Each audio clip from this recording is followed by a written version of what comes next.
香港的女兒謝婉雯醫生嘅故事。2003年嘅非典型肺炎疫情中，佢因救人而犧牲自己嘅生命，成為香港醫護人員無私奉獻精神嘅象徵。時至今日，香港的女兒呢個稱號仍然深深咁烙印喺市民心中，代表住喺黑暗時刻中嗰份不滅嘅光輝。昔日嘅香港，專業精神係呢座城市得以成功嘅核心價值之一。無論喺商界、學術界或係醫療界，香港人都以其專業、嚴謹同埋堅持不懈嘅態度聞名於世。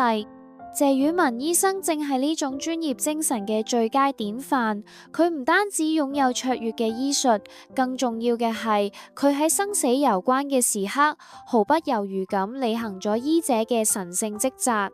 喺呢個充滿挑戰同變化嘅時代，香港需要更多好似謝婉雯咁嘅人，無論身處何種崗位，都能堅守專業操守，勇於承擔責任。喺香港嘅醫療史上，謝婉雯嘅名將同佢嘅事蹟一齊，永遠俾人們銘記。